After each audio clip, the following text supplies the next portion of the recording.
Hello, and thank you for joining us right here on Luntha Television. It's time for news. Enjoy with me, Jacqueline Saidi. First, the headlines.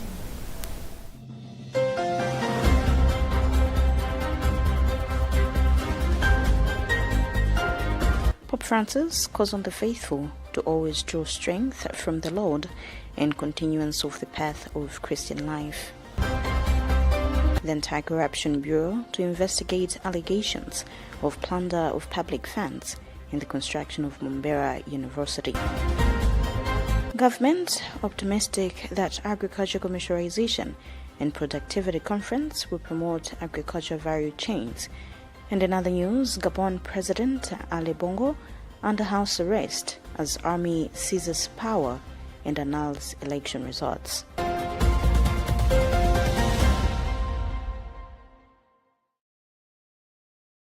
We have these and more. Stay with us.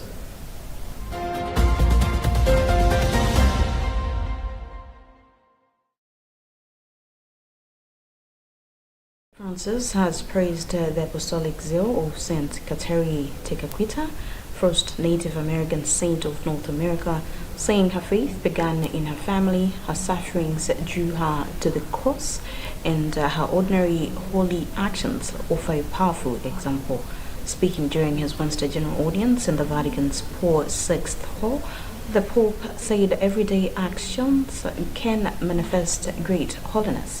Further, calling on the faithful to always draw strength from the Lord, just like Saint Kateri did. The Pope was continuing his series of catecheses on apostolic zeal and how men and women's holy witnessing to the gospel across the world can spread the Christian faith.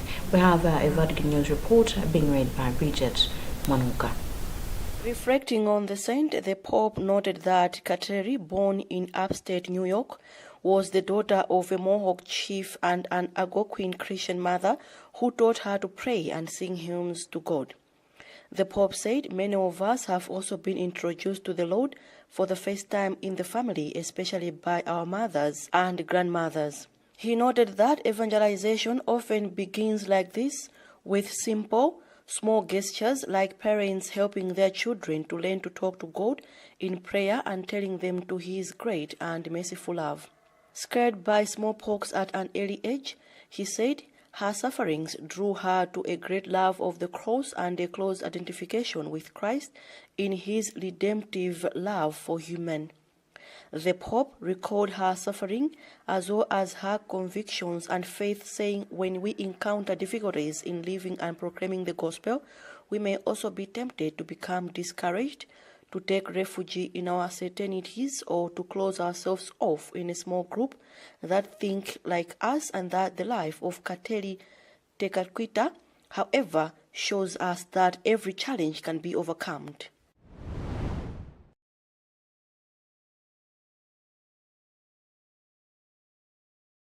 Anti-Corruption Bureau ACB says it will proceed with investigations on the alleged plunder of public funds in the construction of Mombera University in Mzimba district. This, according to the SCB, is based on an investigative audit report from the Office of the Auditor General the Bureau has requested for. A letter responding to HRDC's request for the Bureau to investigate the allegations, which Luntha Television has seen, signed by the SCB Director General Martha Jazuma, says that the SCB investigations will follow whistleblowing by the coalition. We have more on this report by Charity Chilanga.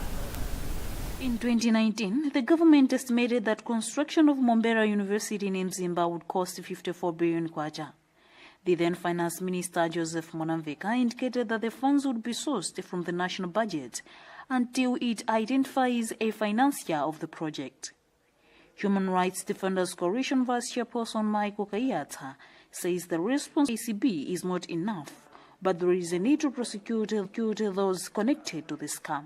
We wanting, this investigation to lead to, criminal prosecution. We just don't want the investigation for the sake of it. We want all those that who have been found to have been responsible for the plunder of resources, to be held, accountable through our courts. So that is our expectation as a journalist. Governance commentator Victor Chipofia has instead asked the ACB to focus on offloading its backlog of corruption cases. Nothing new that they're doing. They're always investigating. ACB now remains a toothless lion, really, which roars, but really the roar does not signify anything at the end of the day, because the people that are involved in this plundering of public resources are never really prosecuted. We never get to the bottom of the issue, because obviously Momberah University is one of the projects the Democratic Progressive Party-led administration initiated with an aim of increasing space in public universities. Charity Chilanga, Luntha Television, Lilongwe.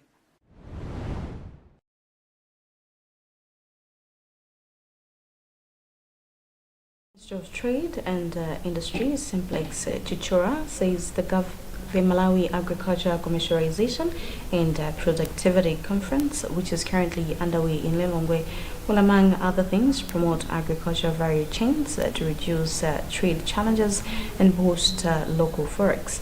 He was speaking earlier today when he was presiding over the workshop.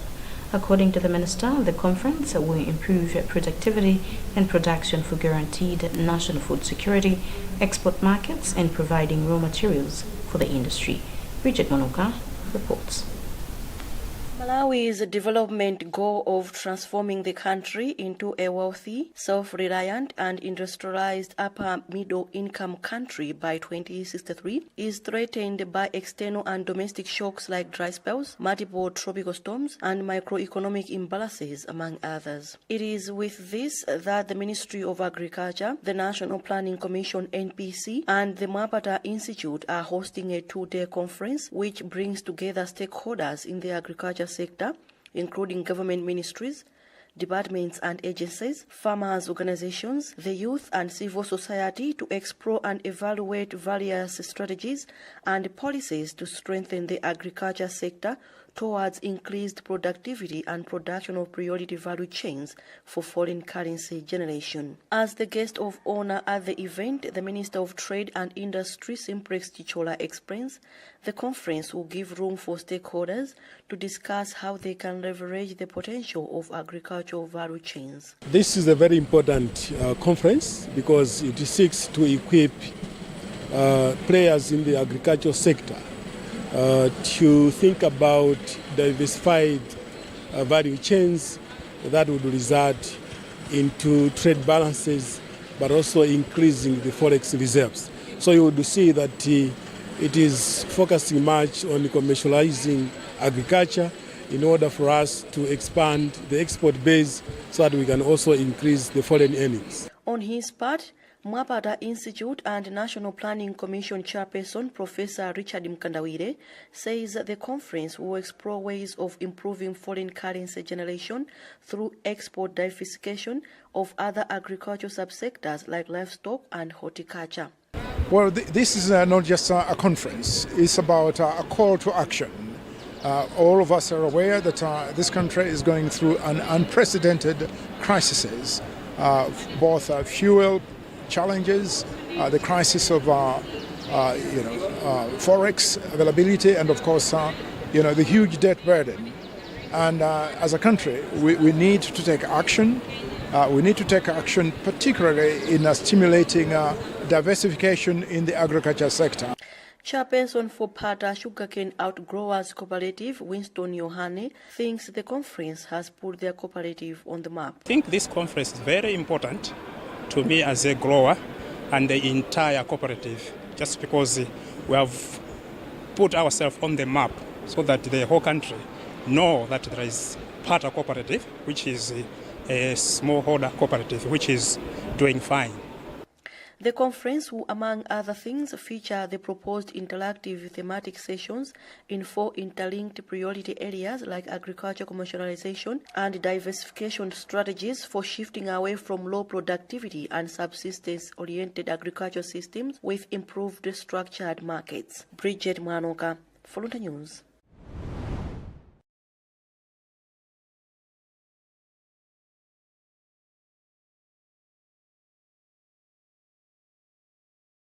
Remember, it's still news time right here on Luntha Television. We'll be back after the break.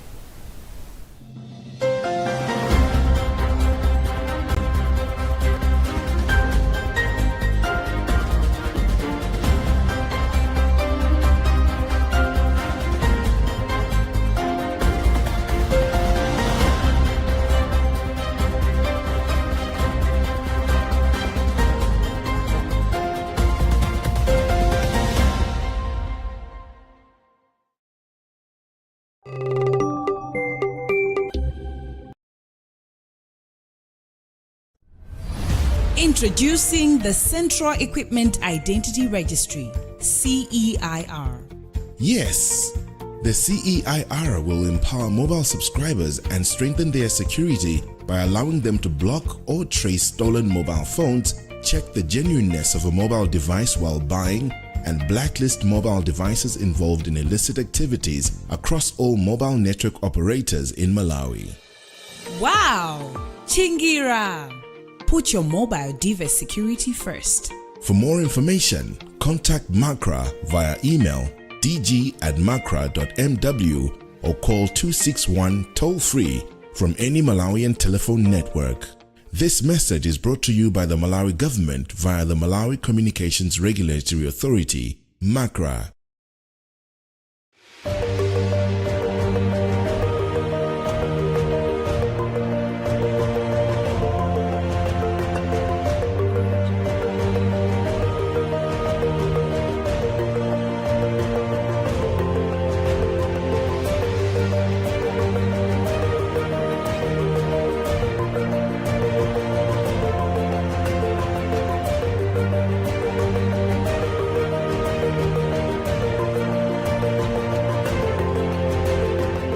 Personal growth to business solutions, there is no limit to what you can imagine. It's time to reimagine banking. Centenary Bank, our bank.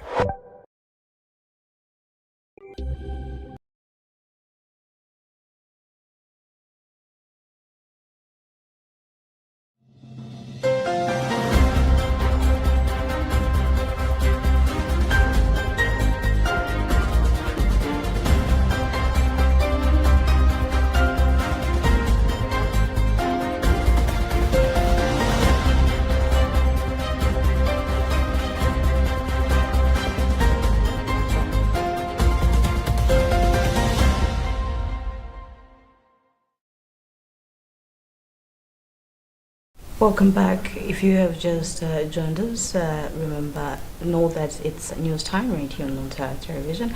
Now let's just have a look of our top stories.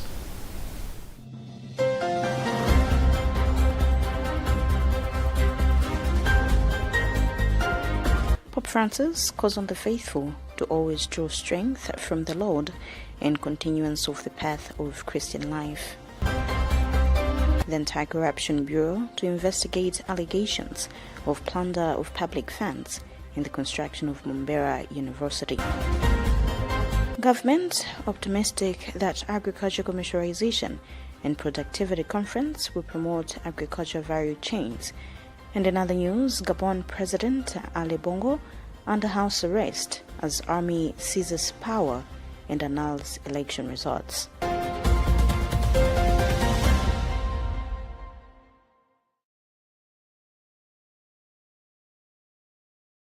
Moving forward, police in Balaga says there is need for proper training for mobile money operators as cases of fraud are increasing in the district.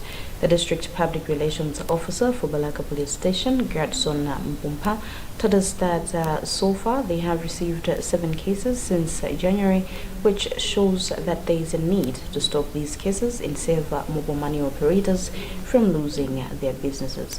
Meanwhile, one mobile money business operator, Rollins Chinkondenji, says they are being victimized as their business is running on trust issues, which tries to avoid disappointing customers. Rashida Matandika with a report.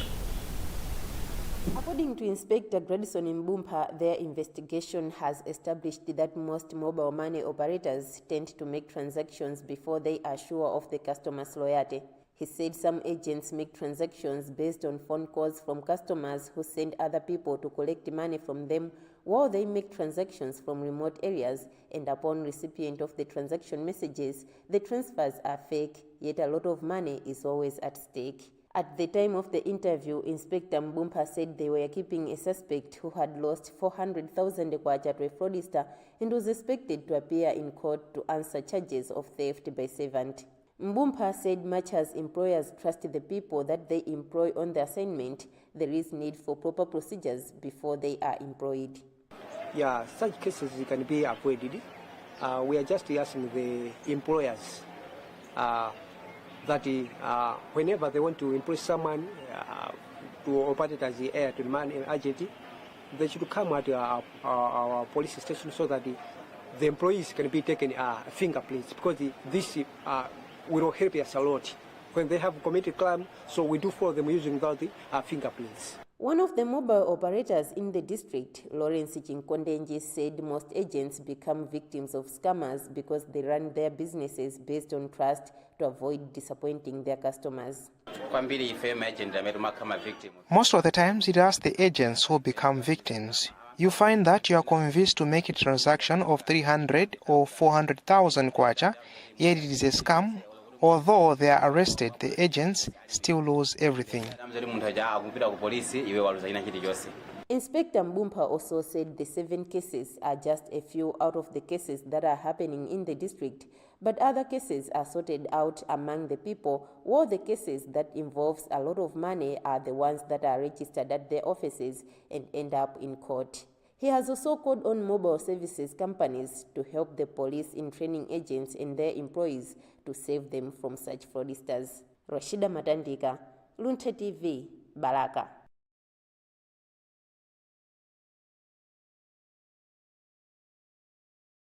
At least 9 graduates from Rwanda have been awarded 2 million kwacha each through USAID-funded Strengthening Higher Education Access in Malawi activities, SHEAMA, after undergoing a Dream Builder 2 weeks online course.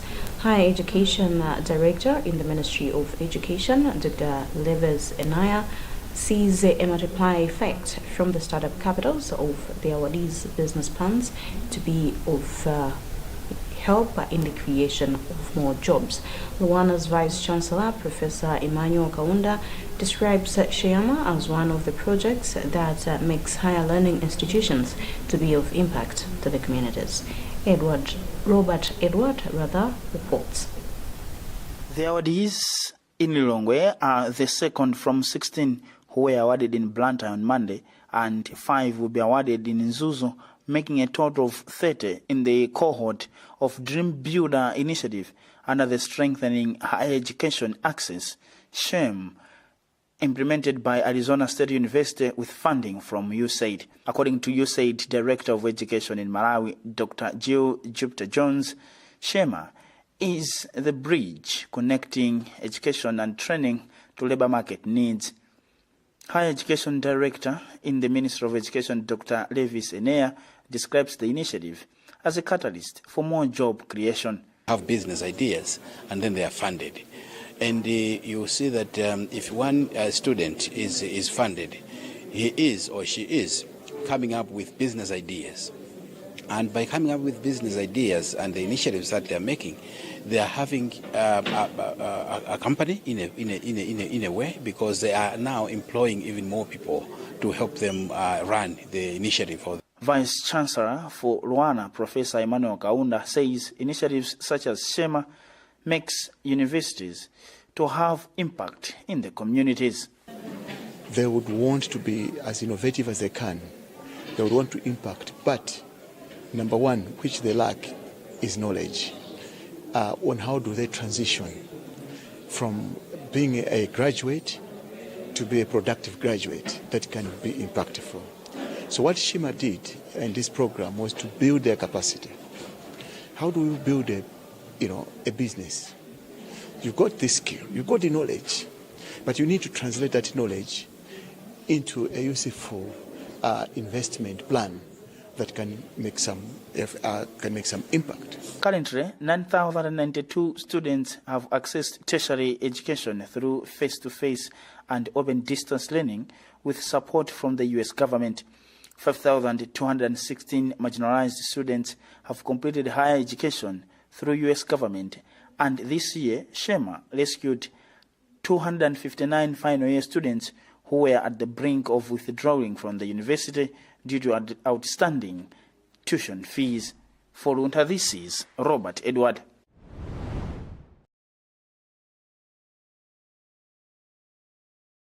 International news, senior military officers in Gabon appeared on national TV early morning today to announce that they have seized power and placed President Ali Bongo under house arrest. They also announced that they were annulling the results of an election on Saturday in which President Bongo was declared the winner. In a letter appearance, they nominated the head of the presidential guard as the leader of the transition. We have an African news report being read by Vincent Kogwara. It was an election that was intended to end well in Gabon when many woke up on Saturday the 26th of August to vote in the general election, which the opposition described as lacking authenticity. The presidential results were announced early Wednesday morning with the president, Ali Bongo, winning the election again with 64.27% of the votes, while the remaining rival Albert Ondo Osa won just 30.77% of the votes. But few hours later, the situation took a twist with the military announcing the takeover. The Martinez soldiers announced the dissolution of the government, including crucial institutions. The group's members were drawn from the gunmen, the Republican Guard, and other elements of the security forces. The internet was reportedly restored in Gabon after military officers said they have taken over. The private intelligence firm Ambri said all operations at the country's main port in Libreville had been halted, with authorities refusing to grant permission for the vessels to leave. It wasn't immediately clear if airlines were operating in the country. Gabon is one of the richest countries in Africa in terms of per capita GDP due to largely to its oil revenue and relatively small population of 2.3 million. There has been a wave of coup in the West Africa countries like Burkina Faso, Mali, and the latest being Gabon. Overthrowing Bongo would end his family's 56-year hold on power in Gabon.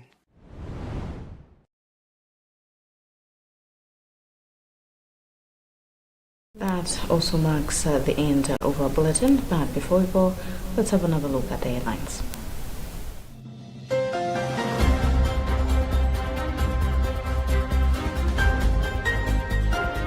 Pope Francis calls on the faithful to always draw strength from the Lord and continuance of the path of Christian life.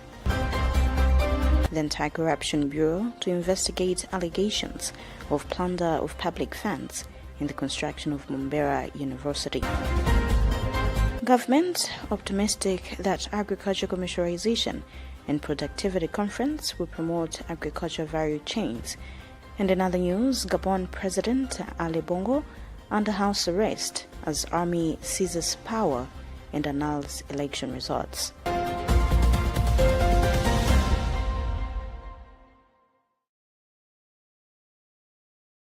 You have been with me, Jacqueline Saidi. Thank you very much for watching Luntha Television and stay safe.